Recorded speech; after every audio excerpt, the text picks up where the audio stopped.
Aku menyembahmu.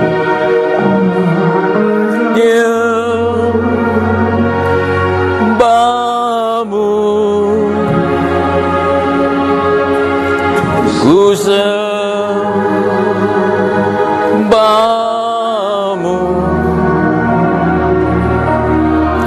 menyembahmu,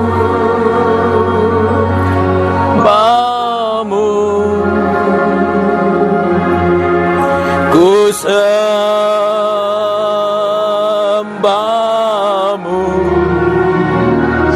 bab namamu kudus Tuhan.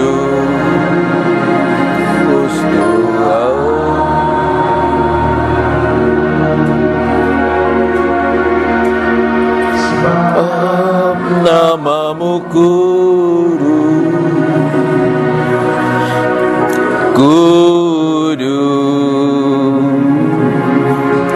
Tuhan.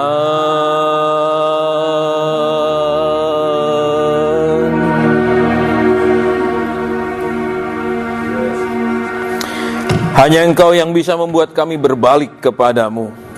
Hanya lewat pekerjaan Roh-Mu yang akan mengubah hati kami dari mempekerjakan Tuhan menjadi pekerja Tuhan. Hanya Engkau yang akan mengubah perspektif kami tentang korban-Mu menjadi perspektif yang benar menurut rencana-Mu, bukan menurut kebutuhan kami. Ambil alih sepenuhnya ya Tuhan pemberitaan firman-Mu pada malam hari ini. Ini hamba-Mu. Bersihkan hamba-Mu dari pikiran-pikiran. Bersihkan hamba-Mu dari hati yang tidak benar. Sehingga firman itu menjadi seperti air yang jernih, menyegarkan dan menyehatkan umat Tuhan. Sementara firman-Mu diberitakan, Engkau bebas beracara apa saja yang Engkau mau. Karena ibadah ini bagi Tuhan, bukan buat kami. Kami memuji untuk menyenangkan Tuhan. Kami datang untuk meninggikan Tuhan. Bapa, mari lembutkan hati kami semua, sehingga setiap firman yang diberitakan itu bisa masuk, tertanam di hati kami masing-masing. Shalom, selamat malam. Iya, saudara, saya berharap tidak ada seorang pun yang tadi selama menyembah mengeluh. Kenapa kok lama sekali? Biasanya kita datang itu maksimal 45 menit. Betul? Kalau tempat lain kan biasa ditulis, saudara, pujian 45 menit, khotbah 45 menit. Saudara, saya sering diundang, kemudian di dalam surat undangan ditulis khotbah 45 menit. Dan biasanya saya jawab, silahkan undang orang lain. Ya, bukan tidak butuh undangan, saudara, bukan sombong, tetapi ketika apa yang Tuhan mau dibatasi, ya silahkan pakai orang lain saja. Kenapa, saudara? Sering Tuhan itu ingin beracara lebih daripada 45 menit.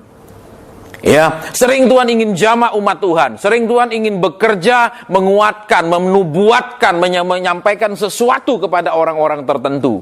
Tetapi karena waktu, kemudian kita harus turun mimbar.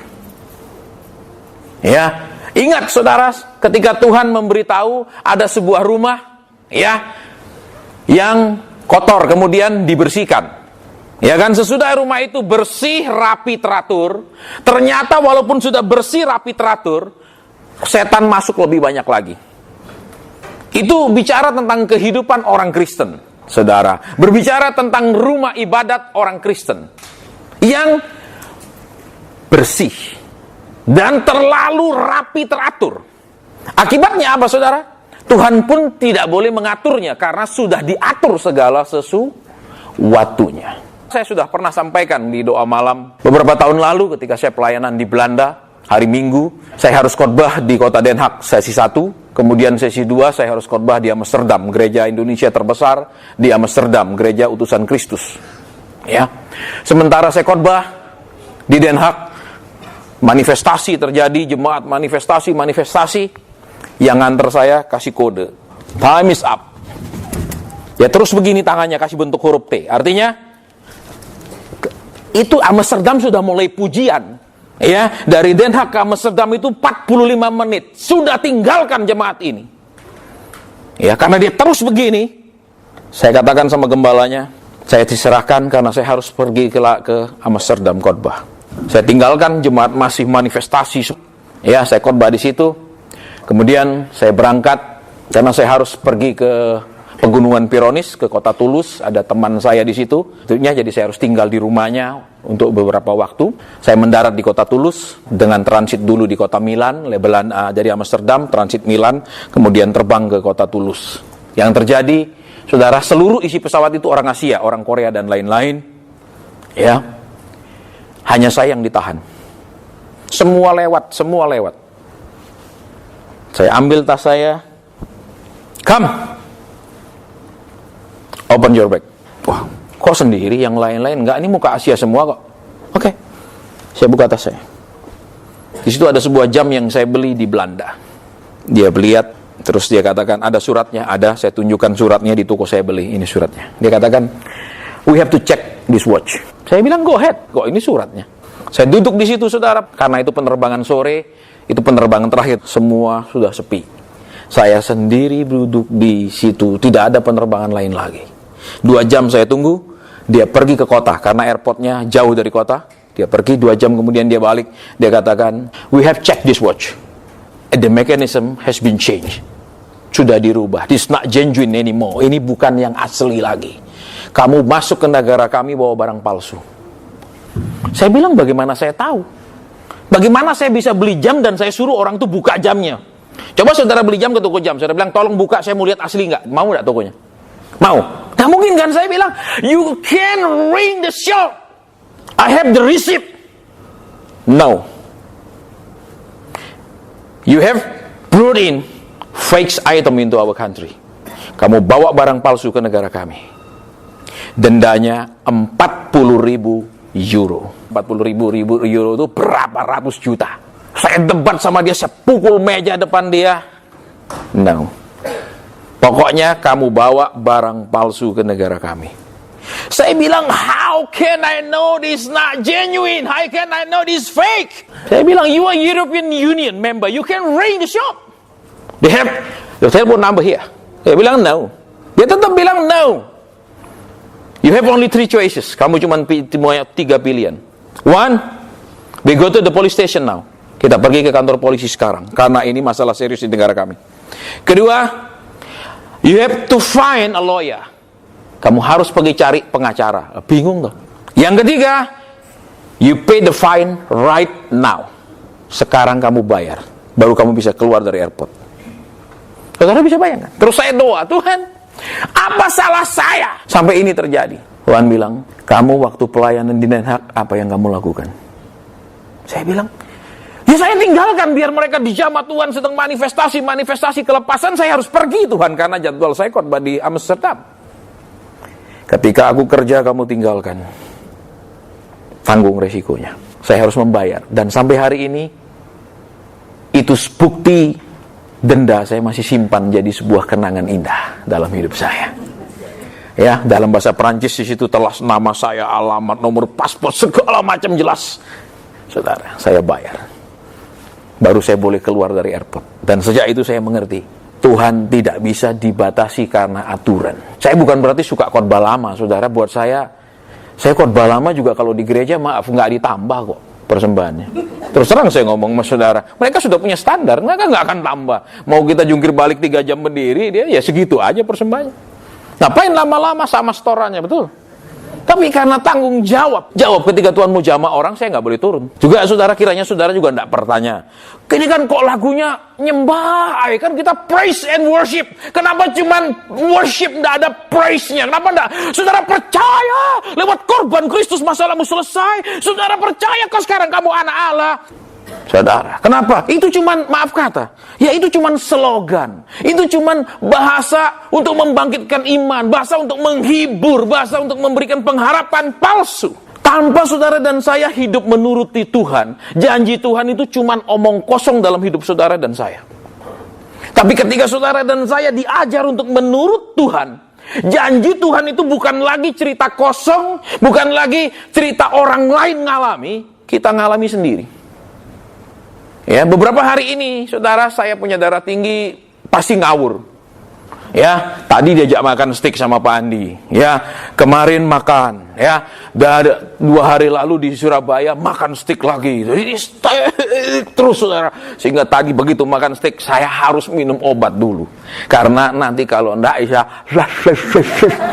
ya hilang gantengnya, saudara, kalau sudah begitu. Bukan ditampar sama malaikat, ya, itu ditampar sama steak, saudara, sehingga jelek, saudara, betul. 2 hari lalu, ya kan saya datang kemarin. 2 hari lalu kami makan bersama anak Tuhan, makan malam. Terus dia cerita, Pak Sen, Januari Bapak nubuatkan saya akan terima tanah bulan April. Tadi transaksinya.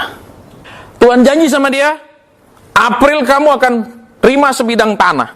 Kenapa, saudara, begitu mudahnya sepertinya? Kenapa disampaikan nubuatan terjadi? Karena mereka tidak hanya dinubuatkan, tapi diajarkan apa yang harus mereka lakukan supaya nubuatan itu jadi. Ya, di HP saya itu ada desain hotel yang akan dibangun. Karena kemarin saya sudah ketemu Pak Tony sama Pak Daniel, saya malam ketemu orang lain lagi. Sampai jam 11:30 malam. Dia akan membuat hotel di Jakarta. Dia tanya, Pak Hasan, ini desain-desain, ada beberapa desain yang mana yang terbaik. Ya, karena saya kebetulan pendidikan perhotelan, jadi saya bisa kasih gambaran kalau di bintang 4 dibangun seperti begini, kalau bintang 5 seperti begini, kalau bintang 3 resikonya nanti beberapa tahun ke depan akan seperti ini. Karena di mana-mana sekarang orang bangun kelas 300-400 ribu. Ya, beberapa tahun lagi kelas itu akan hancur lebur, saudara. Karena kenapa? Akan jenuh. Terus perang harga semua karena sama kelasnya. Berarti harus membangun yang kelas bintang 5. Kenapa? Saudara, karena pernah terjadi seperti itu. Jenuh sudah terjadi drop wisatawan yang berkunjung. Waktu itu saya lupa tahun berapa, 80 sekian di bawah 90, karena tahun 90 saya sudah keluar dari pariwisata, ya. Sehingga karena wisatawan yang datang sedikit, sedangkan kamar yang tersedia sekian banyak, hotel bintang 5-nya menurunkan harga seperti bintang 3. Otomatis orang tidak mungkin nginep di bintang 3 kalau dapat harga bintang 5. Maka semua akan nginep di bintang 5. Bintang 3 akan KO semua. Terus nggak mungkin bintang 3 banting ke harga losmen, karena operational cost-nya tidak mungkin, saudara. Jadi saya sampaikan kemarin kepada dia, saya sampaikan gambarannya, terus dia bilang, saya mau bikin hotel butik. Oke, saudara. Jadi terus, Pak, kok hamba Tuhan bisa konsultan bisnis? Loh, hamba Tuhan itu mesti multi skill, bukan cuma bisa ngemis. Ayo tabur investasi ke saya jamin Tuhan akan kembalikan. Lah, Tuhan saudara yang terima, Tuhan yang disuruh kembalikan. Tuhan bilang, siapa yang terima? Aku, Tuhan. Terus siapa yang suruh kembalikan? Engkau, Tuhan. Lo enakmu. Kau terima bersih semua. Saudara, makanya saya bukan menentang, ya, saya bukan sebagai hamba Tuhan tidak butuh duit. Semua orang hidup butuh duit, saudara. Nggak ada satupun orang tidak butuh duit, betul? Iya, semua orang. Saya bilang, bukan berarti nggak. Tapi cara cari duitnya yang benar. Jangan memberikan harapan palsu. Percaya, saudara, hari ini kita memperingati kematian Yesus. Yesus sudah mati buat kita. Kalaupun dia mati aja dia mau, apalagi ngasih barang. Amin. Terus percaya dia akan beri. Saya nggak percaya dia akan beri. Belum tentu semua orang diberi. Yang saya percaya, saudara dan saya dipanggil bukan hanya untuk ditebus jadi anak Tuhan, tapi dididik untuk benar-benar berkelakuan seperti anak Tuhan dan hidup menikmati semua yang jadi hak anak Tuhan. Saudara. Ya, jadi makanya tadi saya mungkin ada, kenapa sih lama itu lagunya kok gini? Kenapa enggak lagu yang Aku percaya. Ya, saudara percaya Tuhan dahsyat. Memang Tuhan dahsyat. Saudara nggak percaya juga dia tetap dahsyat kok. Bukan masalah kau percaya enggaknya. Amin. Kau turun tangan. Tuhan bilang, kalau aku turun tangan, yang pertama bukan bereskan masalahmu, kaplok kamu. Betul. Iya dah. Seringkali kita merubahnya, saudara. Ya, seringkali kita memanfaatkan Tuhan, kita mempekerjakan Tuhan, dan ini yang kita akan pelajari pada malam hari ini, saudara. Ya. Jadi kenapa makanya kita bilang, warnanya kok gini terus nyembah? Kenapa enggak ada lagu yang Kan saudara di gereja udah lagunya gitu. Masa di sini lagi sama? Ngapain saudara datang?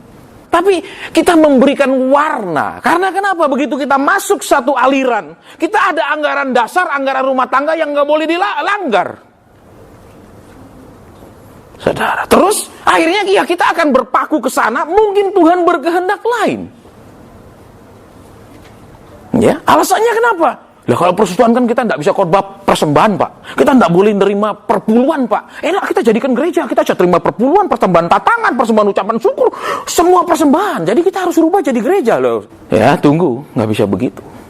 Apa ya, gereja sudah terlalu banyak, kenapa masih bikin gereja baru lagi? Kenapa? Sudah, kita kan bukan untuk menjadikan orang ini pindah gereja, bikin gereja baru. Udah mereka pulang ke gereja masing-masing. Di sini cuman kursus, mereka tetap sekolah di sana, di sini cuman kursus. Saudara, apa yang nggak diajar di sana, di sini diajar tambahannya. Gitu loh saudara, supaya lebih bisa multi skill, multi talent, multi talenta. Cuman itu, bukan ya nanti dia kumpul-kumpul kita bikin jadi gereja ya. Soalnya kan kalau jadi gereja kita gampang ambil perpuluhannya. Amin. Tiap awal bulan kita beritahu mereka ada Maliaki 3, tolong baca ulang-ulang. Amin. Saudara, terus apa? Tiap awal tahun kita ambil persembahan buah sulung. Ya toh? Terus kalau dia ini persembahan. Nah. Pekerjaan Tuhan bisa dilakukan, saudara, bukan dengan kekuatan persembahan dan akal-akalan persembahan. Ya toh? Sehingga apa? Semua orang kita perlakukan sama. Nggak boleh, wah kalau ini, misalnya pasien, ini orang-orang kaya di... Oh, terus saya, ya kita ini hamba Tuhan, saudara, bukan hamba donatur. Kita ini hamba Tuhan, bukan hamba uang. Walaupun kita butuh uang, tapi uang bukan motivasi utama. Baik, sekarang kita buka firman Tuhan. Yuk biar cepat saudara. Nanti kelamaan di sini juga kasihan. Ya, saya kasihan bukan sama saudara, kasihan sama pegawai di sini kemalaman pulang. Ya, nanti dia akan bilang orang Kristen ini tidak kira-kira ya. Kita ini sudah jam pulang dia terus di ibadah. Apalagi misalnya kalau gaji mereka belum naik. Kita buka Alkitab kita satu ayat saja, tidak panjang-panjang ya saudara ya. Yuk kita buka Yohanes pasal 19 ayat ke 30 saja. Satu ayat saja, saudara. Saya nggak suka khotbah ayat ini yang bikin saudara pulang pusing karena kebanyakan ayat. Lebih baik satu ayat saja dijelaskan, itu sampai benar-benar dijelaskan sehingga benar-benar mengerti daripada 100 ayat cuma dibaca. Ya, baik. Ini demikian bunyi firman Tuhan. Sesudah Yesus meminum anggur asam itu, berkatalah ia, sudah selesai. Lalu ia menundukkan kepalanya dan menyerahkannya uangnya. Sampai di sana saja, saudara. Kita melihat ayat ini katakan apa? Ketika dia disalib, belum selesai kan dengan masuk ke tiang gantung itu belum selesai kan? Betul, belum selesai kan? Dengan hanya mengalami rasa sakit belum selesai. Hanya ditampar, diludahi belum selesai. Sekarang selesainya apa? Mati. Betul apa ya? Betul apa ya? Nah, sekarang perhatikan, saudara. Ya, saudara dan saya pasti pernah mengalami yang namanya bagian dari proses penyalipan. Disakiti, dihina, dijatuhkan, diblok, ya kan, terus banyak kita sudah pernah mengalami. Amin. Amin. Sudah. Rasa sakit pernah, entah sakit jasmani, sakit hati pernah. Amin. Iya apa ya? Tetapi benar-benar sampai mati rasa mungkin juga pernah. Saking terlalu disakiti, Pak, rasanya saya tidak tahu rasa sakit itu apalah. Ya itu bisa, saudara, itu benar-benar mati rasa. Tapi adakah kemudian benar-benar sakitnya itu sampai benar-benar mematikan? Maksudnya sampai sakit itu kemudian tidak lagi menjadi rasa sakit, walaupun itu memang menyakitkan. Saya mau ulang, saudara, ya. Kan Tuhan bilang, ya, kalau kau mau jadi muridku, pikul. Saudara pikir kalau orang disuruh mikul salib, terus tiap hari mikul, cuma dibawa kemana-mana. Waktu Tuhan mikul salib itu, dia kemana? Dia keliling Yerusalem, keliling-keliling jalan-jalan, atau dia pergi ke Golgota? Dia kemana? Nah, sekarang perhatikan, saudara. Ketika Tuhan bilang, kau harus memikul salibku setiap hari. Amin. Loh, iya apa enggak? Tuhan berapa hari mikul salib? Cuman berapa jam? Amin. Iya apa ya? Nah, terus sekarang ketika Tuhan bilang kau harus pikul setiap hari, saudara dan saya mikir setiap hari kita pikul tidak henti-hentinya, begitu? Tidak. Berarti kalau terus dipikul tiap hari jalan, berarti saudara dan saya sedang jalan bukan ke Golgota. Amin. Iya apa enggak? Karena lo jalan terus bawa ini kemana-mana, berarti kan enggak menuju ke tiang salib, ini cuma dibawa jalan-jalan. Amin. Loh, lihat sekarang. Ya. Kenapa ketika Tuhan bilang kau harus pikul itu dan setiap hari? Kenapa setiap hari tidak kau pikul itu kemudian masuk dan selesai? Nah, sekarang perhatikan. Kenapa saudara saya bilang? Seringkali kita dengar kalau punya masalah lebih banyak doa. Padahal sudah Pak, banyak doa. Lebih banyak memberi lah. Saya punya utang pinjaman bank, suruh memberi lebih banyak. Ini kan kacau, amin. Lihat, kita senang kalau ada masalah, terus apa? Suruh doa lebih banyak, susah sekali, amin. Banyak orang bilang, Pak, saya doakan. Saya sering tanya, sudah doa berapa jam? Makanya minta bantuan doa. Loh, kalau dia cuma doa 15 menit, baru setengah jam, dia tidak perlu minta bantuan. Karena kenapa? Dia belum maksimal melakukannya. Buat apa minta bantuan? Kalau dia sudah maksimal lakukan, sudah doa puasa, doa berjam-jam, belum dijawab, mari telepon SOS hamba-hamba Tuhan. Karena memang sudah doa sungguh-sungguh belum terjawab. Tapi kalau baru 15 menit doa, terus telepon minta-minta doa, ini pemalas. Bisa? Bisa? Saudara, makanya saya bukan senang, saudara, kalau orang bilang Pak Hasan minta nomor HP-nya. Saya tidak senang, saudara, terus terang. Tapi Pak, siapa tahu kan dia tidak minta nomor HP untuk minta apa? Minta doa, mungkin dia mau nanya nomor rekening. Tidak, saudara. Karena orang Kristen itu mau menikmati hasil kehidupan doa, tapi tidak mau berdoa. Itu mental maling. Nanam nggak mau, metik buah dari orang punya mau. Amin. Ayo jujur. Saya ngomong tegas, saudara, karena kenapa? Ya, makanya tadi saya sampaikan di radio kan. Mengapa Yesus itu orang Yahudi percaya sampai hari ini Yesus mati tidak bangkit? Karena si penjaga-penjaga melihat dia bangkit, tapi disuai uang. Siapa yang suai? Imam-imam. Betul? Tokoh agama yang mestinya jujur, tokoh agama yang mestinya mengajarkan kebenaran, ngomong yang benar, itu yang mengajar orang untuk tidak benar. Iya apa ya? Betul apa tidak kata Alkitab? Imam-imam kepala. Terus tua-tua, senior-senior. Kita kasih dia uang, suruh ngomong, muridnya yang curi. Artinya apa? Memang benar dia menyembuhkan, memang benar dia pernah hidup, memang benar dia pernah membuat orang buta melihat, pernah membuat orang lumpuh berjalan. Tapi sudah itu dia mati, tidak ada kabar lagi. Berarti Yesus hanya turun sebagai penolong. Yesus hanya turun sebagai penebus. Yesus hanya turun sebagai juru selamat. Tapi setelah itu selesai ceritanya, tidak pernah naik menjadi raja. Makanya berita-berita di tempat-tempat ibadah orang Kristen, ketika pendeta, ketika hamba Tuhannya, motivasinya uang, tidak berani ngomong khotbah menjadikan Yesus raja. Khotbahnya, kalau saudara butuh kita doakan. Terus kalau saudara mau usaha apa, saya akan doakan supaya lancar. Tapi ingat komisi Maliaki 3. Kenapa? Hamba Tuhan itu hambanya Tuhan. Tugasnya memang menyampaikan beban umat ke Tuhan, tapi kemudian menyampaikan jawaban Tuhan ke umat. Bukan hanya karena disuai umat terus koyok-koyok Tuhan. Tuhan ayo dong, ayo aku udah terima komisinya Tuhan, ayo perlancar, ayo Tuhan. Jadi kita nggak boleh jadi hamba Tuhan. Saudara maunya apa? Musik yang percaya, masalahmu pasti selesai. Belum tentu selesai. Bisa hidupmu selesai dalam masalah. Betul? Ya enggak. Masih punya utang banyak, mati. Selesai kan, enggak bisa ditagih lagi di kuburan. Betul? Enggak mungkin orang tuh bilang, bangun sih, jangan mati. Masih ngutang kok mati. Lo enggak bisa toh. Betul? Pasti walaupun kita misalnya jenazah itu kita tendang-tendang, kita bisa dihukum, saudara, secara ya. Ini kok mati belum bayar utang misalnya. Iya, itu saudara. Jadi kita mau lihat sekarang ayat yang tadi, kita akan fokus ke sini.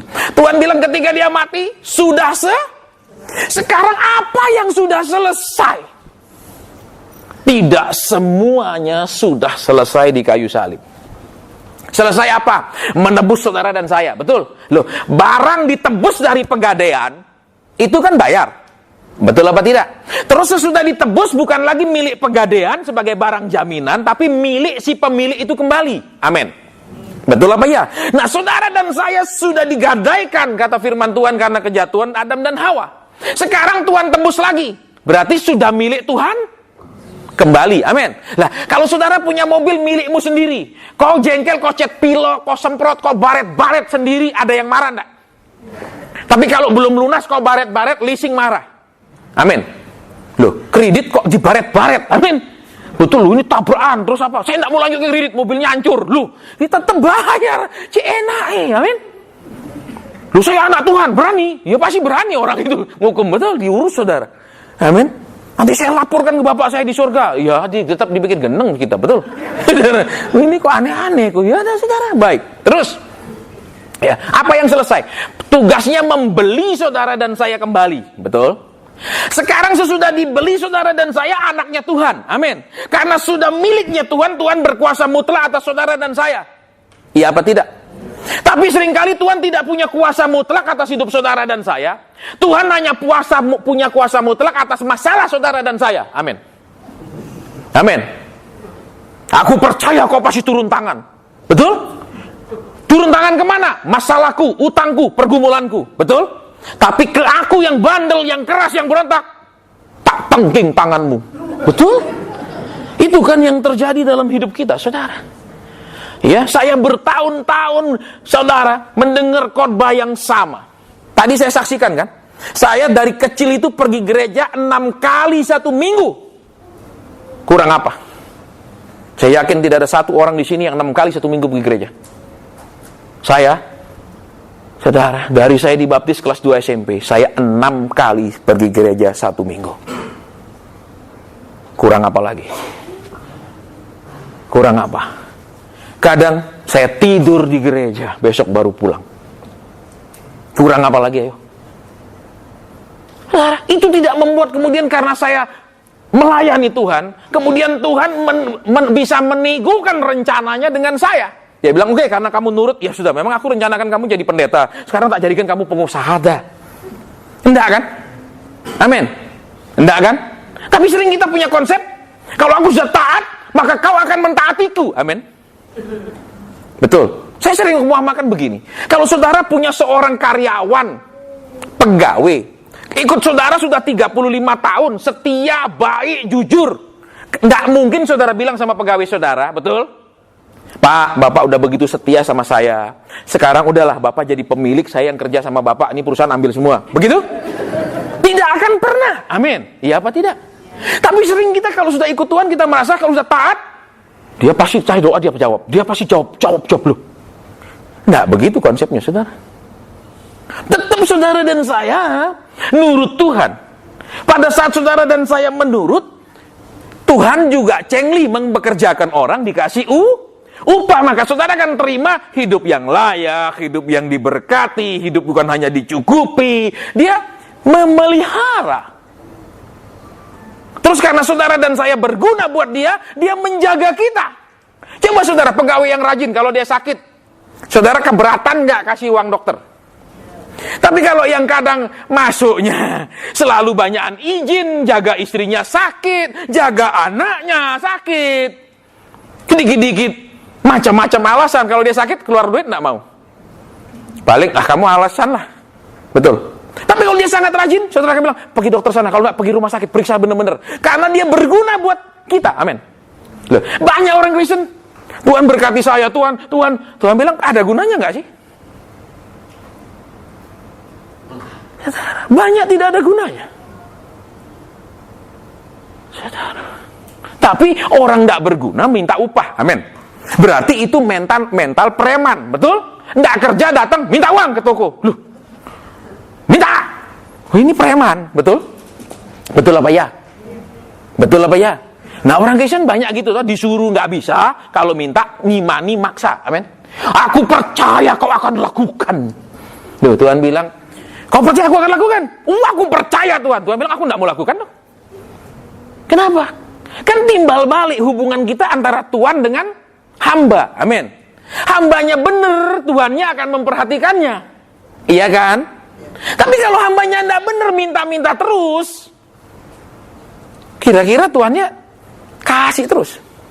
Enggak kan? Betul? Jadi lihat sekarang, ketika Tuhan bilang sudah selesai, itu bukan selesai seluruhnya. Cuman selesai apa? Proses penebusan, proses masukkan saudara dan saya kembali kepada keselamatan, menebus saudara dan saya menjadikan milik Tuhan kembali. Itu sudah selesai. Tapi itu baru satu etape yang selesai. Sesudah itu ada etape keduanya. Firman Tuhan katakan apa? Dengan apa? Yang menguduskan jemaatnya dengan cara apa? Memandikannya dengan air dan firman. Berarti sesudah saudara dan saya percaya Tuhan, ikut Tuhan, sekarang mulai pengudusan. Mulai apa? Karakter yang brengsek diperbaiki. Ya, pikiran yang porno dikuduskan. Saudara, kekasaran, pelit, itu semua diperbaiki. Itu proses dikuduskan. Kata kudus berasal dari kata kados, artinya terpisah. Set apart, dipisahkan, tidak lagi campur-campur. Saudara, jadi apa? Sekarang sesudah jadi anak Tuhan, mulai dengar firman pengajaran. Mulai diajar jadi anak Tuhan itu mesti gini loh. Ya, jadi anak Tuhan itu mesti Alkitab bilang apa? Tandanya kita anak Tuhan salah satu pembawa damai. Amin. Amin. Loh, berarti kalau di rumah saudara sama istri sering bertengkar, itu tanda anak Tuhan atau anak setan? Loh, kan katanya pembawa damai. Betul. Tiap pulang malah cekcok, tiap pulang ribut. Itu damai atau? Ya menurut saya itu damai, Pak, karena rumah tangga ibu saya lebih dahsyat. Loh. Wah. Ya dah. Saudara. Jadi kita mau lihat tadi tandanya anak Tuhan itu bawa damai, membawa. Berarti di dalam diri kita ini suka damai. Tidak suka menang-menangan. Saudara, itu aja tandanya coba hidup suami istri. Kenapa suami istri sering rame, sering ada diskusi panas? Karena tidak membawa damai. Dia belajar bukunya Sun Tzu. Ya, saya juga belajar buku itu, saudara, Seni Perang. Kalau mau damai harus siap perang. Itu pengajarannya dia. Kalau kita mau damai, siap berkorban. Beda. Loh, coba kalau mau rumah tangga damai, ini ngotot. Salah satu berhenti ngotot, damai toh? Iya apa enggak? Berarti berkorban, bukan siap perang. Loh, beda saudara. Saya belajar Art of War-nya Sun Tzu. Saya baca banyak sekali. Ya, karena hamba Tuhan juga mesti banyak baca. Jangan enggak ngerti apa-apa. Terus ketemu bisnismen, pokoknya perpuluhan deh, pokoknya lancar. Loh, ya toh, kok perpuluhan, nah diomongkan. Ya, orang coba lihat, saudara, pendeta sama pengusaha kerja keras mana? Pengusaha. Kenapa? Dari pagi sampai sore dia ngurus usahanya. Sudah lelah pulang mandi pergi ibadah. Betul. Lah kami hamba Tuhan dari pagi. Kalau sudah hamba Tuhan besar, enggak ada konseling-konseling. Sudah serahin anak buah. Kami bisa rileks di rumah, santai. Sore aja kami tugas 2 jam. Kerjanya mana lebih enteng? Terus hasilnya mana lebih banyak? Pendeta. Karena semua orang yang kerja itu nyerahno ke dia. Loh, saya ngomong fair. Banyak orang enggak senang sama saya karena ngomong begitu. Dia bilang, Pak Asen, kita kan satu guru, satu ilmu. Jangan saling ganggu. Sebentar. Ya, kita ilmunya enggak sama, saudara. Ya, ilmu ngemis enggak sama. Ya, apalagi lihat pengusaha. Wah, ini dia pemurah. Kita tukar informasi yang pelit yang mana. Oh, ini pemurah. Waduh, kita perlu dekati. Saudara. Ya, saya bersyukur, saudara. Makanya dulu waktu saya dipanggil Tuhan, saya takut. Saya bilang, Tuhan, ini orang kasar. Ini orang keras. Hamba Tuhan itu harus lemah lembut. Sabar. Nggak potongan, Tuhan. Jangan, ini nggak ada potongannya. Masa hamba Tuhan keras dan kasar? Nggak cocok, toh? Ternyata, saudara, saya tolak.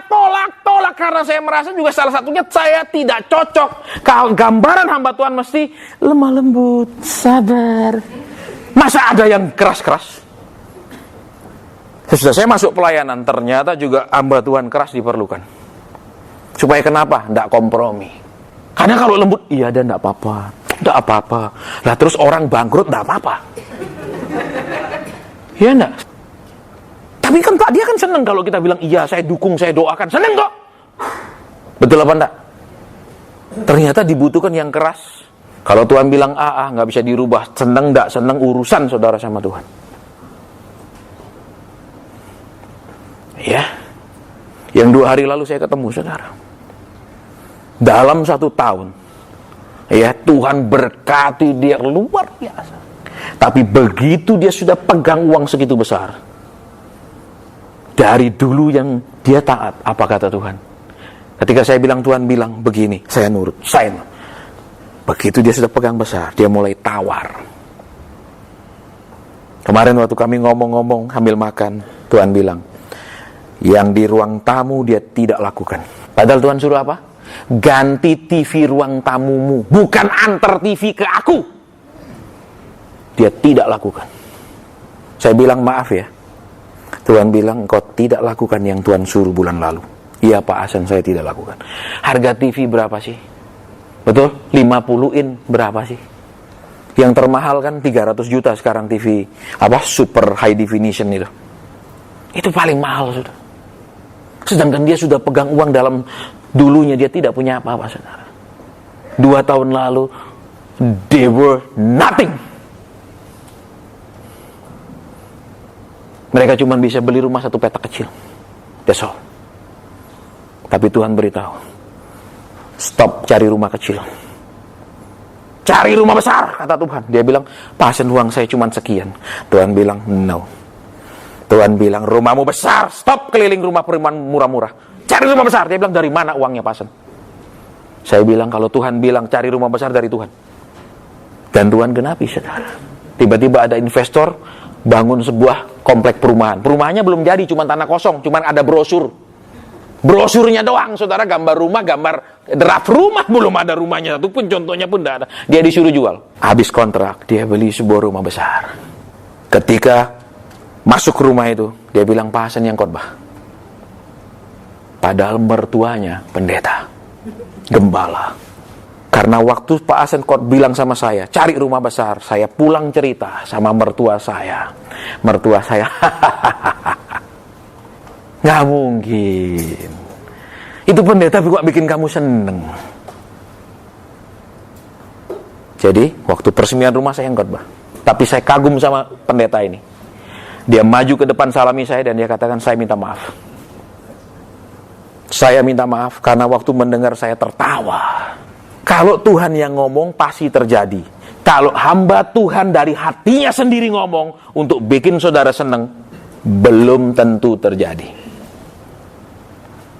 Jadi pilihan saudara mau pilih yang saudara mau dengar atau yang Tuhan mau ngomong. Pilihannya 2. Pilih yang Tuhan mau ngomong, bukan yang saudara dan saya ingin dengar. Ini jadi nggak populer karena kenapa? Kalau kita mau bikin ini rame, maaf saudara. Saya banyak diundang.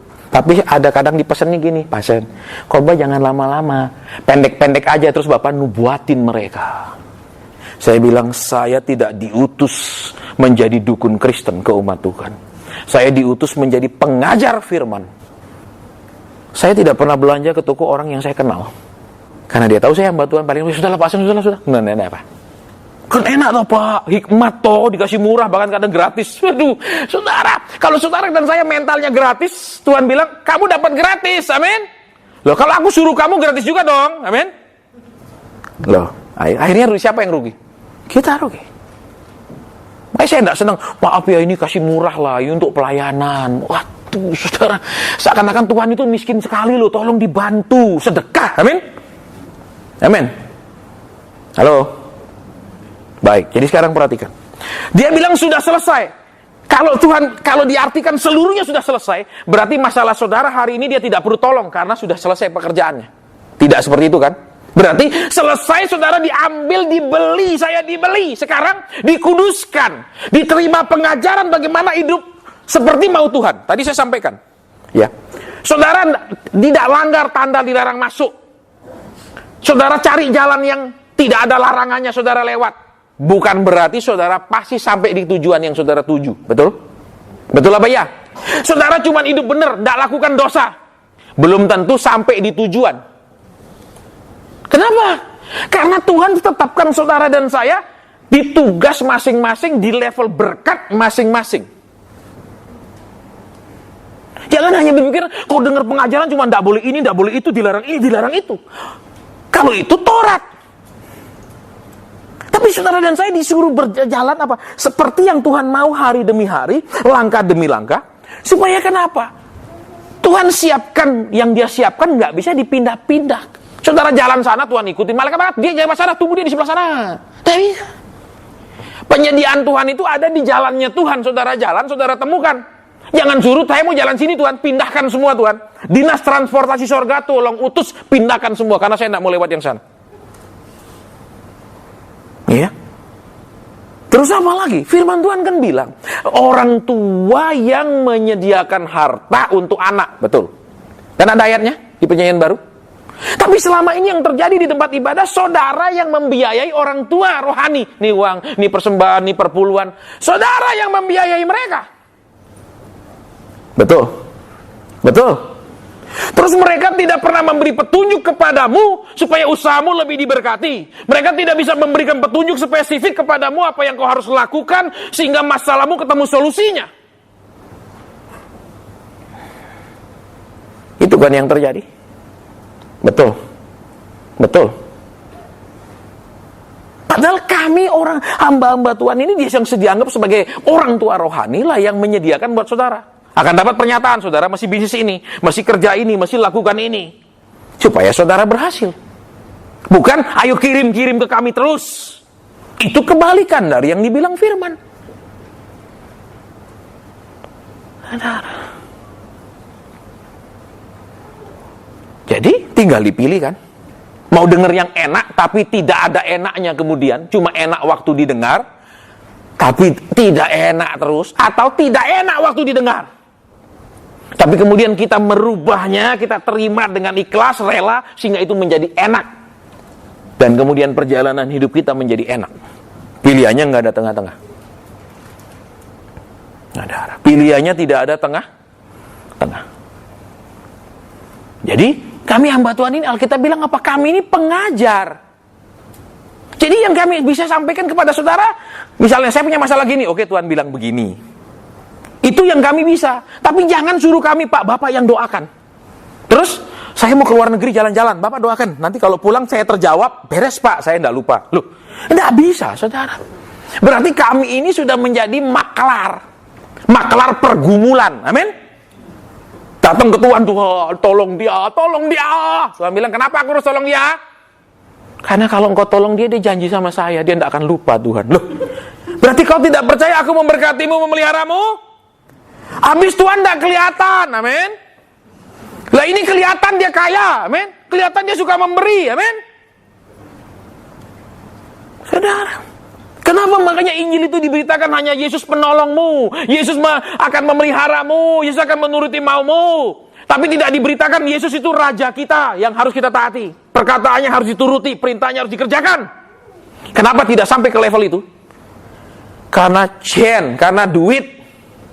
Kan tadi jelas di firman Tuhan yang saya sampaikan kalau dengar radio pagi. Karena semuanya disogok, sehingga beritanya tidak berita kebangkitan, cuma berita sampai kematian. Jadi Yesus pasti berkati, Yesus pasti tolong, Yesus pasti bertindak atas masalahmu, Yesus pasti menunjukkan kuasanya. Terus kapan saudara dan saya jadikan Yesus itu raja? Banyak orang saudara ingin menikmati nubuatan terjadi, tapi suruh taat tidak mau. Saudara tahu, di dunia ini ada orang-orang yang tidak boleh dilawan. Yang pertama, yang tidak boleh dilawan adalah orang gila. Itu yang pertama. Ya, jangan melawan orang gila. Ya, itu saudara dia tidak bisa dipenjarakan. Secara ilmu hukum orang gila tidak bisa dimintai pertanggungjawaban perbuatannya. Itu yang pertama. Sudah? Yang kedua, jangan melawan orang kaya. Itu yang kedua. Karena kalau kita lawan, dia akan berhenti memberi, mempersembahkan, dan segala macam. Kenapa? Orang kaya sudah biasa punya orang-orang yang hanya bilang iya, iya, iya kepada dia. Jadi jangan coba-coba kita menjadi tampil berbeda, bilang tidak kepada dia. Sering dia tidak bisa terima. Itu yang kedua. Yang ketiga, jangan melawan orang yang punya kuasa. Bisa celaka. Bisa? Jadi, yang pertama jangan melawan orang Gila. Jadi kalau saudara lihat ini suami misalnya dikasih tahu tidak bisa, ditegur tidak berubah, ya ini menuju ke sana, jangan dilawan. Ya sudahlah, sudah, ya sudah. Ya sudah, Tuhan. Beri aku, ya sudah, Tuhan. Ya ini sudah semi, bisa ditangkap? Jangan dilawan, amin. Bisa yang mengerti maksud saya? Saya lihat banyak ibu-ibu tertawa, saya curiga ini. Ya, saya sudah langsung nanggap sebagai orang yang peka, saudara ya. Ada arti yang begitu mendalam. Oke, yang kedua, jangan melawan orang punya uang. Karena orang punya uang, saudara, kalau maaf kata, kalau ngatur, kalau perintah, kadang-kadang minta ampun. Hamba Tuhan itu kalau belum disunat hatinya tentang kekayaan, dia akan cenderung menjadi man pleasure. Apa itu man pleasure? Orang yang menyenangkan manusia saja, not God pleasure. Orang yang menyenangkan Tuhan. Dan saya bersyukur punya istri yang tidak banyak tuntutan. Tapi dalam hati saya bilang, bersyukur kalau punya istri seperti ini. Karena kalau pendeta punya istri yang ingin hidup mewah, terpaksa khotbahnya yaitu beri, tabur. Semua pelajaran tentang persembahan yang akan dia khotbahkan siang dan malam. Seakan-akan tidak ada ayat lain. Saya kasih Tuhan. Saya bilang, anak muda yang setia bayar perpuluhan yang besar. Keren kan? Amin. Soalnya Tuhan bilang apa? Tinggalkan semua jadi hambaku. Hah? Sudah kasih lo Tuhan, gede lo Tuhan, gede lo Tuhan. Tuhan bilang, aku tidak butuh persembahanmu, aku butuh kamu. Loh, kasih udah gede nih. Orang-orang coba banding sama orang-orang. Gajinya cuma waktu berapa ratus ribu doang, kasihnya berapa? Ini gede nih, gede. Tuhan bilang, nggak butuh. Aku butuh kamu. Sering saudara dan saya merasa, saudara bisa bayar Tuhan dengan uang, tapi karakter nggak mau berubah. Betul? Sifat nggak mau berubah. Uang terus saudara sogok Tuhan. Tuhan nggak bisa disogok dengan cara seperti itu. Tetap dia tuntut saudara dan saya berubah. Betul? Betul? Saudara. Jadi jangan percaya, saudara sudah datang, saudara pasti diberkati. Datang tapi nggak mau denger, nggak mau berubah, diberkati siapa? Pendetanya. Karena habis itu mari kita kumpulkan persembahan. Saudara pulang pasti diberkati. Saudara bilang amin. Keliru. Kenapa? Begitu saudara pulang kan, sebelum pulang sudah saudara harus memberkati. Amin. Amin apa ya? Kalau saya khotbah di gereja-gereja saya sering ngomong. Saudara kalau dengar pemimpin pujian bilang, saudara pasti pulang diberkati. Saya bilang, amin. Karena saya sesudah pulang terima amplop persembahan PK khotbah. Tapi saudara memberi, bukan, belum tentu saudara nerima. Karena kenapa Tuhan bilang, persembahkanlah tubuhmu. Tubuh ini loh, ini untuk menjadi pelaku firman. Tuhan bilang cintai istrimu, cintai. Jangan bilang, dulu sih cinta Pak, awal-awal saya lihat dia begitu, wow. Betul? Kalau sekarang, beda sedikit, betul? Ya enggak, begitu dulu, wah. Pokoknya gunung, tinggikan kudaki. Ya, lautku seberangi, amin. Iya tuh, tapi sekarang, kalau bisa, nek di rumah, enggak betah aku lihat dia. Emang kadang-kadang saudara masalahnya kan orang nikah bukan untuk membahagiakan pasangan, tapi berharap dibahagiakan pasangan. Betul apa tidak? Betul apa tidak? Saya nikah nanti kan ada sayang saya. Amin. Loh, yang laki juga bilang saya nikah ada sayang saya. Dua-dua menunggu kasih sayang. Betul? Loh, terus siapa yang memulai? Amin. Loh, banyak orang menikah, pernikahan itu adalah tujuan akhir. Padahal pernikahan itu adalah tujuan awal untuk saling mengasihi sampai mati, amin. Iya apa enggak? Tapi orang kan enggak pernah berpikir gitu waktu muda, amin. Enggak ibu-ibu sini ayo yang nikah. Waktu muda pernah enggak berpikiran gitu? Yang penting dia pengertian, dia perhatian. Iya, masih pacaran, amin. Benar enggak? Coba yang datang sama suamimu, lihat wajahnya itu, si penipu itu, amin. Begitu sempurnanya dia menunjukkan perhatiannya, betul? Yang sudah makan, belum makan gini nanti kamu sakit. Saudara masalah makan, dia takut saudara sakit, amin. Tapi sudah nikah dia nyakiti. Halo, loh, iya dah. Saudara kita mau jujur, saudara. Karena konsep kita seringkali orang nikah bareng, nanti kan dia, karena kenapa papa saya kasar, tapi dia enggak. Semua laki-laki sebelum nikah itu coba saudara bayangkan. Amin. Dia begitu berusaha menarik hati si wanita. Amin. Begitu hati si wanita sudah begitu, pokoknya dialah. Amin. Habis itu ngalah lagi. Amin. Iya Banda. Ayo, rumah tangga seringkali bisa berjalan dengan damai kalau istri ngalah terus. Iya Banda. Iya Banda, tapi istri ngalah terus, damai nggak di dalam? Ayo ibu-ibu, damai? Iya dong? Iya Banda? Ayo. Tapi kan laki-laki memang kita seringkali kita tidak diberikan kepekaan untuk mengerti hati wanita. Amin. Saya tulis di buku saya, salah satu buku. Kenapa? Banyak pendeta tidak ngerti cara nyenangkan perempuan. Tapi para playboy ngerti cara nyenangkan perempuan. Karena dulu saya berencana, Tuhan saya ingin menikah, berikan saya istri yang bahasa Inggrisnya bagus, sehingga di rumah kami akan berbahasa Inggris, kami akan didik anak kami di dalam bahasa Inggris dari kecil. Itu prinsip saya. Tapi karena saya hamba Tuhan, saya nggak boleh sembarang pilih. Saya nggak boleh pilih yang hidup boros. Karena kalau hidup boros repot. Kan gampang toh Pak, jemaat ada. Om itu aja kau telepon Pak, amin. Tak urapi Pak, supaya kata-katamu mencedot kekayaannya. Loh, ini bahaya, betul saudara. Ini vacuum cleaner ini saudara ya, nyedot kekayaan orang, babi ngepet. Amin. Oke, ya, udah jam 9.30. Jadi lihat, Tuhan selesai apa? Turun karunia menunjukkan kebaikan Bapa untuk membuat kita berbalik kepada Bapa kita. Terus menebus kita untuk menjadikan kita anaknya Bapa kembali. Itu selesai waktu dia mati. Tetapi sesudah itu, sekarang mulai karya pengudusannya. Supaya kita hidup benar, supaya kita hidup apa? Persis seperti yang dia mau. Makanya saudara, jangan makanya bilang tadi saya sampaikan, saudara tidak langgar peraturan lalu lintas, tidak berarti saudara pasti sampai tujuan. Betul. Tapi kalau saudara berjalan di arah yang ditunjukkan tujuannya ke sana, misalnya tandanya ke sana, misalnya katakan Bandungan, saudara ke sana, pasti sampai Bandungan. Amin. Betul.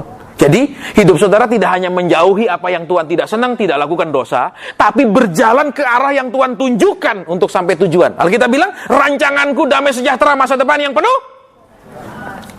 Selesai toh? Kenapa seringkali keadaan kita berpuluh-puluh tahun tidak berubah? Satu, bisa karena memang bagian dari proses. Yang kedua, karena ada kebebalan di dalam hidup kita. Saudara, sebelum saya mengalami terobosan di dalam pelayanan, dalam keuangan, kan 16 tahun saya nggak punya apa-apa secara materi. Pelayanan banyak. Duit tidak ada. Saya ngalami 16 tahun. Dari pegang duit. Ya, dari pegang duit. Satu titik saya bilang sama Tuhan, kenapa kau ganggu hidup saya? Kenapa kau suruh saya berhenti? Bukankah kau biarkan saya kerja, saya tetap setia membayar perpuluhan. Saya tetap setia menjadi anggota gereja. Apalagi yang kau butuhkan dari, kenapa kau ganggu? Lihat hidup saya dengan kau ganggu. Tidak punya apa-apa sampai umur hampir 40. Ternyata saudara, waktu saudara dan saya diuji Tuhan, Tuhan tidak akan memberitahu kunci jawaban. Tapi sesudah saudara dan saya selesai ujian, dia akan beritahu ini jawaban yang benar. Kalau kurang sedikit, dulu pernah sangat kurang, berarti kan sudah kebal. Amin. Nggak bilang amin karena takut. Seringkali saudara dan saya bilang, Tuhan kenapa kurang lagi? Kenapa kurang lagi? Tuhan bilang, dulu pernah kurang nggak? Pernah. Lebih nemen? Lebih. Lah dulu begitu sangat kurang, sekarang cuma kurang sedikit kok ngeluh. Betul. Dulu latihannya begitu berat, sekarang latihan ringan kok ngeluh. Halo. Itu negara kecil, tapi orang mikir untuk menyerang. Karena kenapa? Dia latihan tiap hari. Kalau kita miskin latihan doa, amin. Diberkati lupa cara berdoa, amin. Bahkan suruh, mari bro pimpin doa makan. Saya nggak bisa, amin. Tapi kalau kepepet kok bisa panjang-panjang, heran. Ayo. Ayo, anak SGM tunjuk tangan. Saudara, coba perhatikan. Kadang kan ketika kita sudah hidup nyaman, kadang-kadang kita perlu lagi dilatih lagi. Supaya kenapa? Tidak hilang skillnya, tidak lupa. Jadi jangan ketika ada masalah dikit, loh kok masalah lagi? Lah itu kan latihan lagi supaya kenapa? Kesiapsiagaannya, betul, tetap terjaga. Karena kalau tidak terlena. Saudara, jadi, loh saya kok sudah hidup kudus, sudah gini kok ada masalah lagi? Loh, Tuhan bilang, ya latihan lagi toh, amin. Kan kamu sudah kendor, amin. Sudah hilang kemampuan ini sudah tidak ada. Dulu 3 jam kau duduk di kakiku minta. Sekarang aku minta 3 menit aja sudah ngantuk, amin. Saudara, perhatikan di sini. Satu kata yang indah.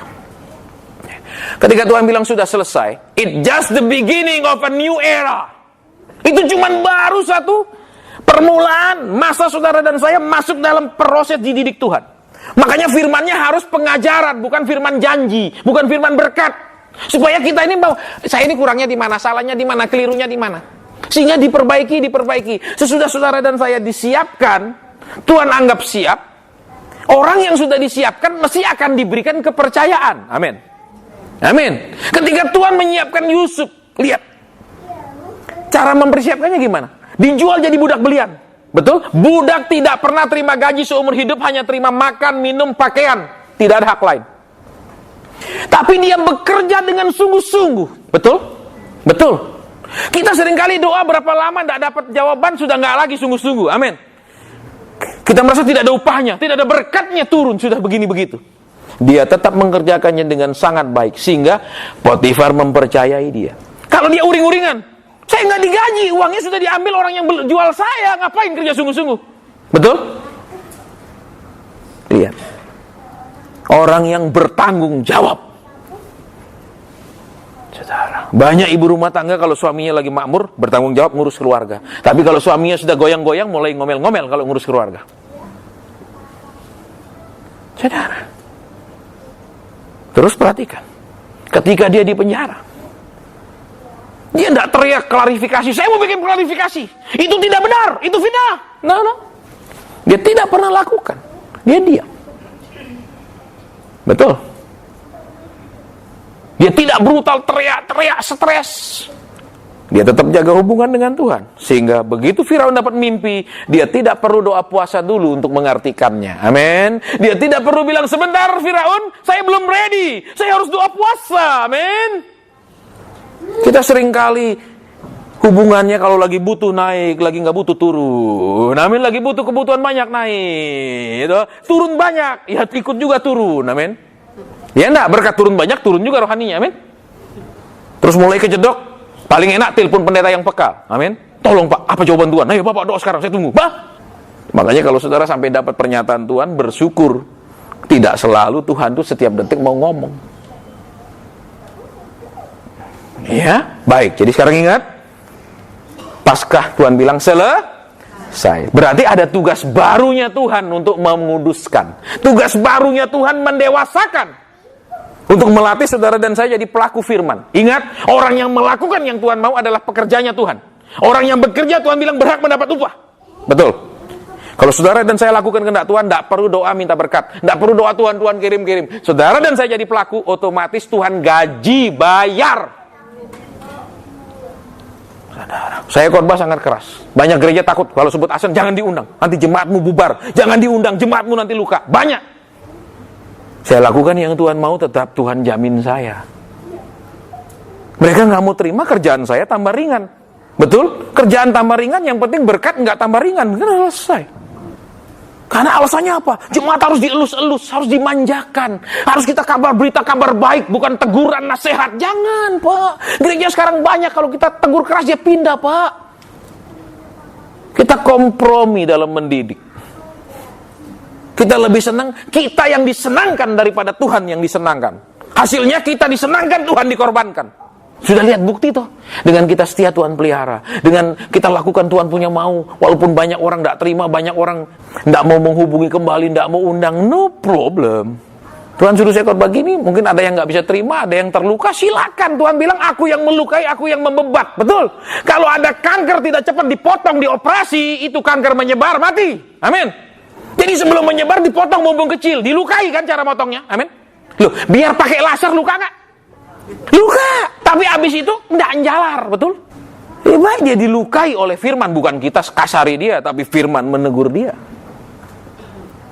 Baik, sudah jam 9.40, ada makanan di sebelah supaya tidak mubazir, disiapkan ada minuman. Kita mau berdoa. Jadi ingat Paskah yang hari ini kita rayakan, ya, Jumat Agung, ya, itu kan karena ngambil dari istilah Katolik. Kalau para Protestan, Pantekosta enggak, Jumat Agung, gitu. Itu. Nah, sekarang apa? Sudah selesai.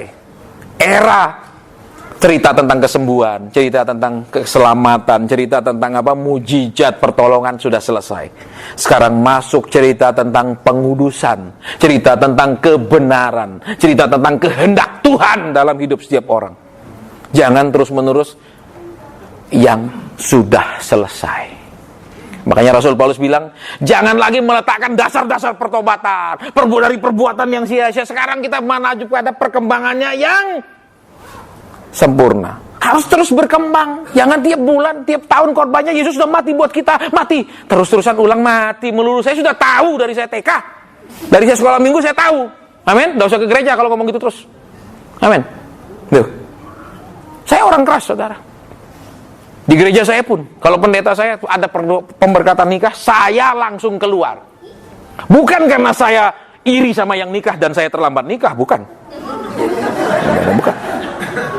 Tapi setiap kali orang danu terus pemberkatan, selalu dia baca ayat yang sama. Hai istri, kamu sudah siap jadi istri. Tunduk sama suami.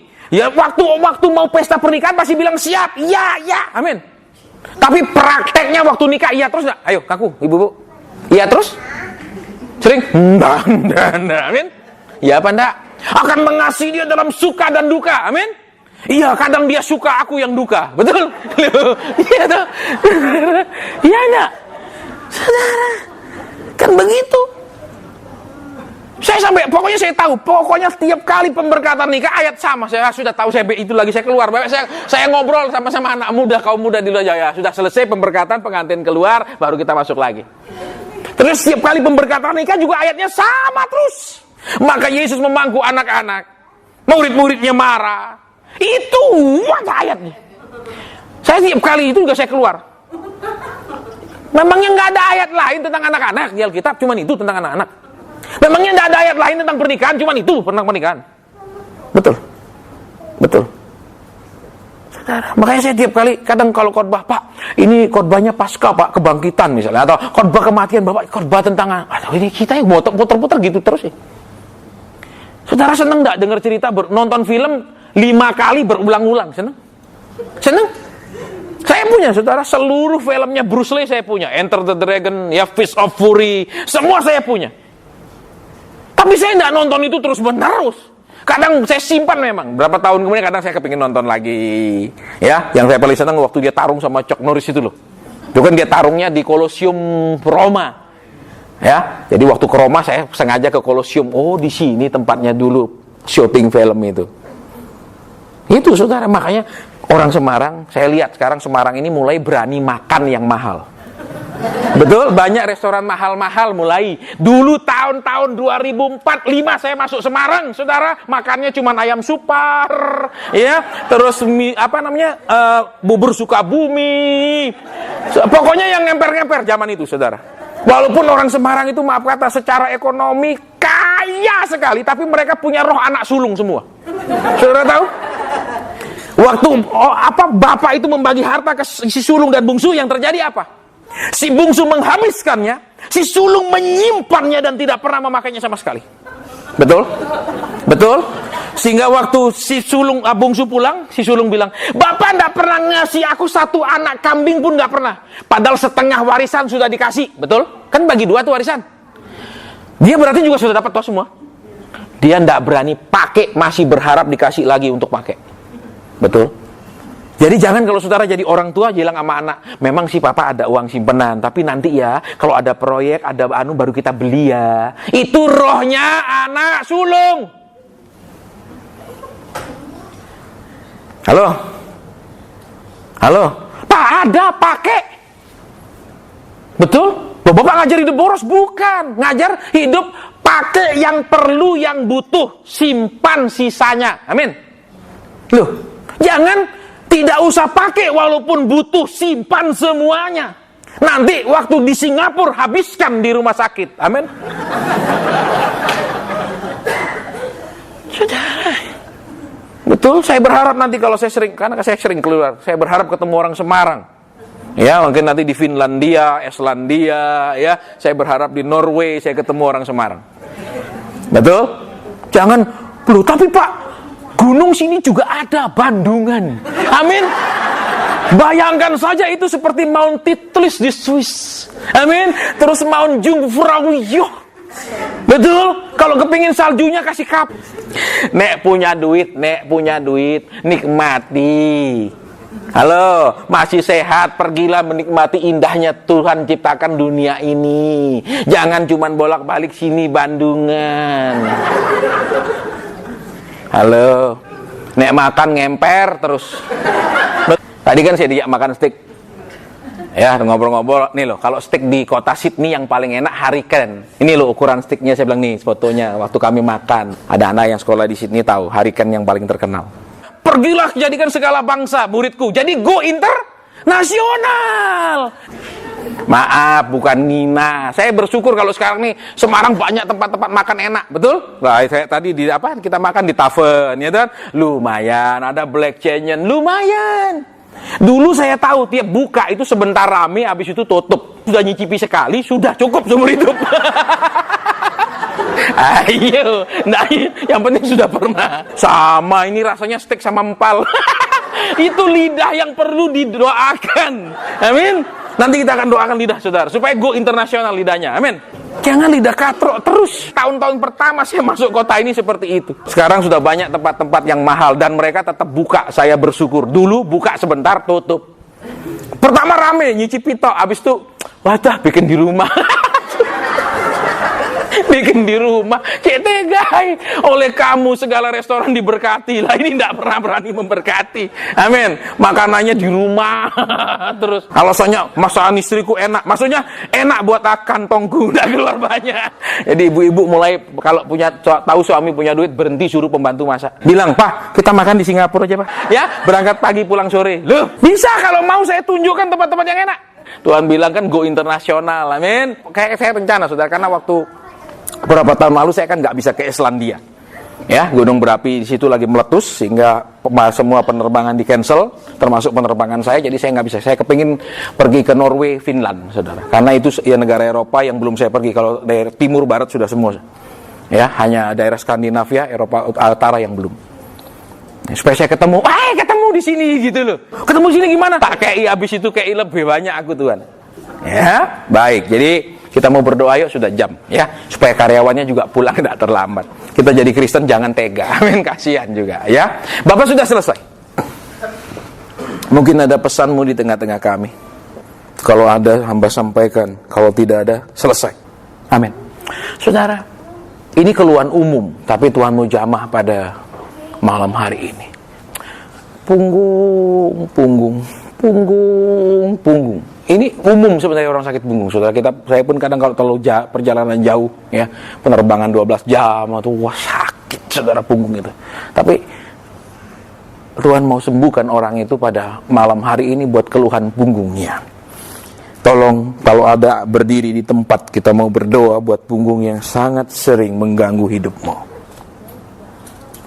Sekarang, ya, punggungku ini terus bermasalah. Pegang punggungnya sekarang. Pegang. Terimalah kesembuhan karena namanya. Terimalah kesembuhan karena janjinya. Dan alamilah kesembuhan karena kuasa kasihnya. Dalam nama Tuhan Yesus Kristus. Sempurna. Baik. Tidak boleh kumat lagi. Dalam nama Tuhan Yesus Kristus. Haleluya. Amin. Silakan duduk. Saya melihat orang seperti punya gangguan tulang atau rematik, saudara, yang cukup berat. Nyeri rasanya, sakit rasanya di ototnya. Mana orangnya? Saya tidak lihat supaya orangnya tidak terintimidasi. Kalau memang ada, karena saya melihat itu seperti ototnya itu ketarik, seperti ototnya itu nyeri, itu seperti orang rematik parah. Ya, taruh tangan di dada sekarang. Dia bukan hanya mau menjadi raja memerintah atas hidupmu, tapi dia juga mau menjadi pemelihara hidupmu. Hari ini engkau menerima pemeliharaan dan jamahannya. Otot yang sakit, tulang yang sering nyeri itu sekarang dalam nama Tuhan Yesus jadi sempurna, baik. Tidak boleh kumat. Tidak boleh kumat dalam nama Tuhan Yesus. Mulai malam hari ini, kau pulang penyakit ini tinggalkan tubuhmu dan tidak pernah boleh masuk lagi. Karena dia tidak ada hak di dalam tubuhmu dalam nama Tuhan Yesus Kristus. Amin. Saudara, di sini ada orang yang punya gangguan pencernaan yang terus ada angin, entah apa namanya, sendawa, ataupun maaf katakan tut seringkali karena angin terus di dalam pencernaannya. Mana orangnya? Mana orangnya? Sekarang taruh tangan di dada. Berdoa sendiri, Tuhan, bila ada dosa kesalahan yang aku tidak sadari, Tuhan pulihkan aku. Aku minta ampun. Ya, bila ada hal yang aku tidak tahu bahwa aku tidak sesuai dengan kehendak-Mu, aku minta ampun. Aku minta dijamah pada malam hari ini. Seluruh bagian pencernaanku dalam nama Tuhan Yesus jadi baik. Jadi baik, mulai daripada usus besar, usus kecil. Seluruh saluran pencernaan itu menjadi baik kembali. Tidak ada gas terus menerus, tidak ada penyakit gastritis terus menerus. Mulai malam hari ini, penyakit itu keluar dari anak Tuhan. Karena mereka ditebus, sudah lunas. Iblis tidak boleh ada hak sedikit pun ganggu mereka. Dalam nama Tuhan Yesus Kristus. Terima kasih. Terima kasih. Terima kasih Tuhan. Terima kasih Bapa. Terima kasih Roh Kudus. Terima kasih. Ada lagi Tuhan.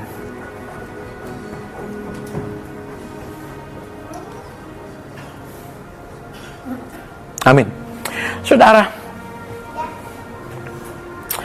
ini penyakit lucu. Biasanya anak-anak yang menderita penyakit ini, ya, kadang-kadang suka berdarah, bukan mimisan. Kalau mimisan kan keluar darah. Tapi ini kadang-kadang suka berdarah di dalam hidung. Siapa orangnya? Siapa orangnya? Kadang-kadang hidungnya sering luka, ada berdarah. Nggak tahu, mungkin gatal dikorek terus sampai berdarah. Karena Tuhan beritahu saya ada darah, tapi bukan sampai terus keluar gitu. Itu bukan mimisan. Ada? Tidak ada? Siapa? Dia sering berdarah. Taruh tangan di hidung sekarang. Taruh sekarang. Baik. Tuhan, dalam nama Tuhan Yesus Kristus, kuasa-Mu bekerja buat dia. Kok jamah dia hari ini, dia pulang, dan sampai seumur hidupnya penyakit itu tidak boleh ada di dalam tubuhnya.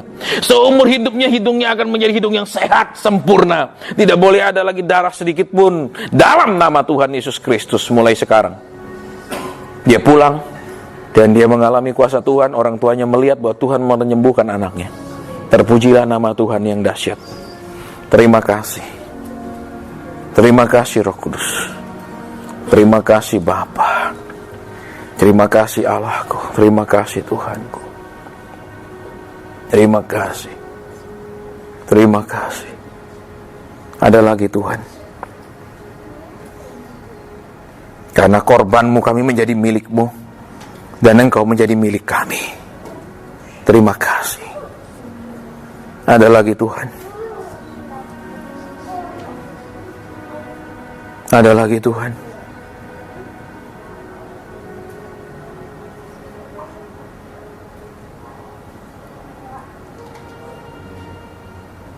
Amin. Saudara, saya merasakan secara khusus ada satu orang yang duduk di bagian di sini. Saya tidak arahkan mata saya ke orangnya, tapi tangan saya ke orang itu. Engkau sering sekali punya keluhan kepala. Kepala. Mana orangnya?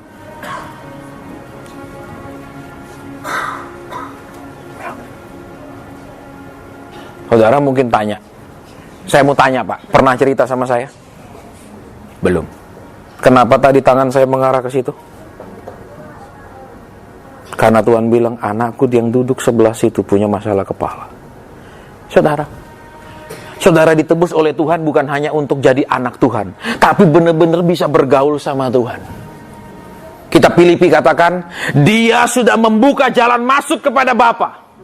Kalau bahasa Inggris katakan, the access to the Father. Ada akses, ada jalan masuk, ada jalan yang bisa dilewati untuk bertemu. Kenapa saudara dan saya tidak pernah bisa mendengar suaranya? Kenapa saudara dan saya tidak bisa mendengarkan bimbingannya? Terus korban Kristus itu apa cuma nebus begini doang terus selesai? Membuat saudara dilahirkan kembali oleh roh. Betul? Tikus bisa bicara dengan tikus, anjing bisa bicara dengan anjing, bebek dengan bebek. Kita, karena lahir kembali oleh roh, bisa bicara dengan rohnya Tuhan.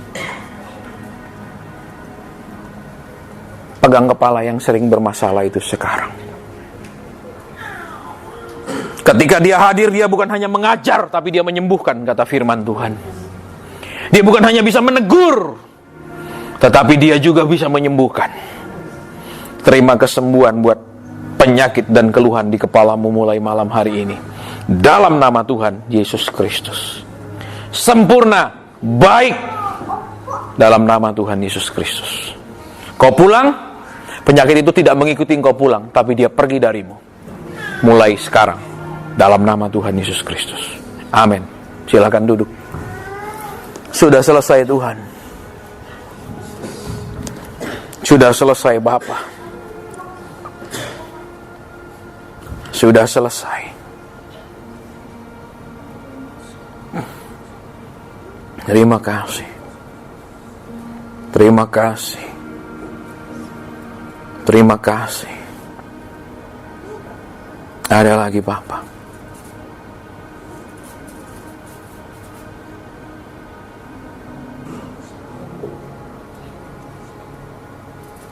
Amin.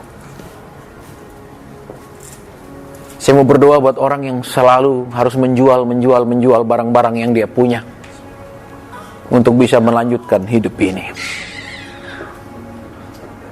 Orang yang bisa membeli, tapi kadang dia harus menjual untuk membiayai hidupnya.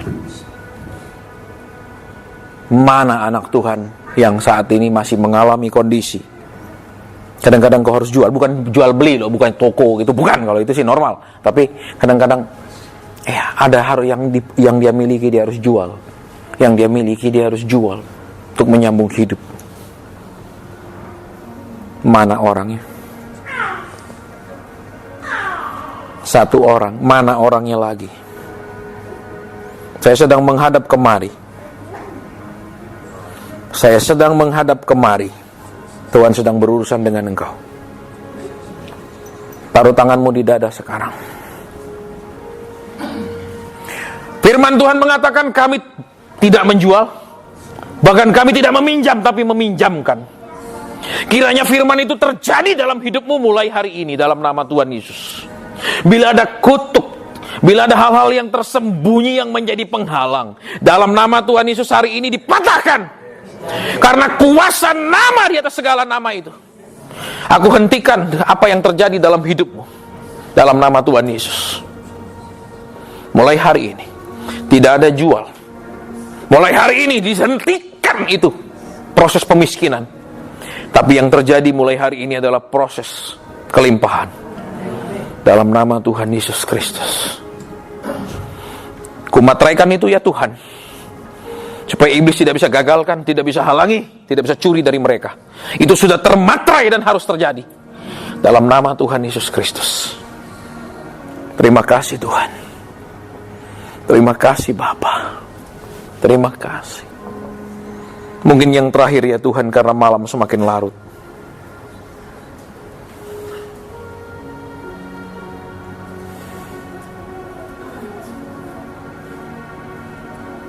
Iya Roh Kudus.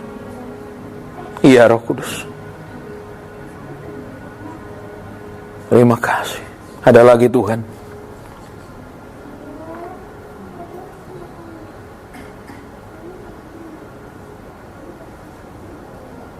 Amin. Saudara, saya mendengar kata bayi. Saya tidak tahu. Yang pertama yang saya ingin tanya, karena Tuhan, saya hanya dengar suatu keluhan di alam roh, bayi. Pertanyaan saya mau gini, kemungkinannya satu, ya, ada keluarga yang berharap punya bayi, itu yang pertama, punya turunan. Yang kedua, ada keluarga yang punya bayi yang bisa tidak sehat, bisa punya masalah bayi itu, ya. Jadi bukan bayi yang normal, sehat dan lain-lain. Itu yang kedua. Nah, pertanyaan saya, siapa orang tua bayi itu? Saya yakin gak ada nenek-nenek. Saya, Pak, gak mungkin, cucunya mungkin ya. Tapi kalau mana? Siapa orangnya? Kita akan berdoa buat bayi. Ada? Kita berdoa buat bayi. Saya mau tanya, ada tidak? Saya mendengar kata bayi.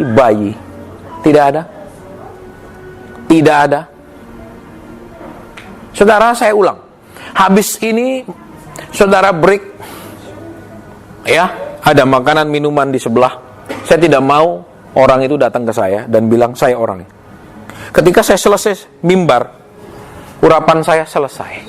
Saya tidak jalan setiap hari ke restoran dan membawa urapan. Karena itu membuat saya stres. Kalau dulu iya. Saya duduk di restoran, makan, Tuhan bilang, yang duduk sebelah sana punya masalah begini. Yang sebelah sana begini. Saya nggak bisa nikmati, saudara, karena terus saya dapat ini dia begini. Sekarang kalau Tuhan perlukan, dia urapi. Kalau tidak, saya nggak bisa tahu sebelah saya apa yang terjadi. Itu buat saya lebih nyaman daripada duduk tiba-tiba itu yang pojok sana dia punya utang begini. Buat saya nggak nyaman, saudara, karena akhirnya ini begini. Nggak enak saya duduk makan. Ya, adakah di sini? Saya nggak tahu, anaknya, cucunya, bayi, saya nggak tahu. Saya mau berdoa buat bayi itu. Ada? Siapa orangnya, Cik? Ya? Anak sendiri? Terus kenapa? Ada masalah apa bayinya? Nggak ada sama sekali. Oke. Bapak ada yang sedang mengandung. Memang ada bayi. Apa maksudmu? Apakah dia yang kau maksudkan?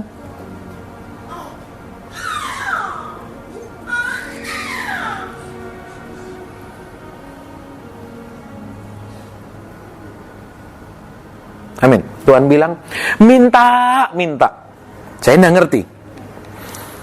Pertanyaan saya, sepakatkah suami istri? Misalnya itu bayi, mau apa? Laki atau perempuan atau apa? Ada? Tidak tahu. Tuhan bilang, mintalah. Satu kesaksian, saudara. Silakan duduk dulu. Adiknya papa saya punya anak 4 laki-laki. Laki. Mengandung lagi. Beberapa hari sebelum melahirkan, USG lagi, karena sebelumnya USG. Laki. Lemes sudah. Sekian banyak laki. Lemes. Kenapa? Seminggu itu kan sebelumnya sudah berapa bulan USG. Laki. Seminggu sebelumnya lagi berharap berubah. Memang laki. Saudara, ketika dilarikan ke rumah sakit, saya dengar dengan jelas Tuhan bilang, aku ganti kelaminnya. Hah? Masa bisa Tuhan? Sudah minggu kemarin laki kok. Saya ngomong begitu, masa bisa Tuhan? Minggu kemarin sudah diserahan USG laki kok. Dan perempuan. Saudara, waktu saya antar saudara, saya bilang sama saya punya cek, Tuhan bilang perempuan.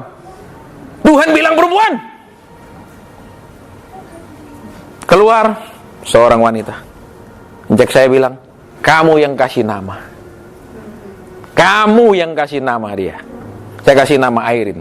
Karena kata Airin itu, Irene itu di dalam bahasa Gerika artinya luar biasa indah. Sekarang anaknya kuliah di Australia, hampir selesai. Tuhan bilang minta. Tuhan tunggu, maunya apa? Yuk. Jangan bilang, saya buktikan, saudara. Sekian kali USG itu semua hasilnya tetap laki. Seminggu sebelumnya pun tetap laki. Begitu dia menuju rumah sakit, aku ganti, kata Tuhan. Benar perempuan? Saya dengar sendiri karena sayang Tuhan beritahu. Begitu lahir seorang anak perempuan. Buat Tuhan gampang, dia mau jungkir balikkan bisa. Amin. Cuma kadang kalau sudah dewasa dia bilang kamu perempuan kok kayak laki, tidak ada lembutnya. Nah ini susah. Amin. Amin. Ini yang perlu dirubah, betul? Ya, amin. Halo, terus misalnya juga kamu laki kok kayak perempuan di rumah aja nggak cari kerjaan. Nah itu juga perlu kita berubah. Amin. Jangan suruh Tuhan rubah kelaminku kalau gitu. Jangan, ngaco. Halo. Halo. Baik, udah selesai ya.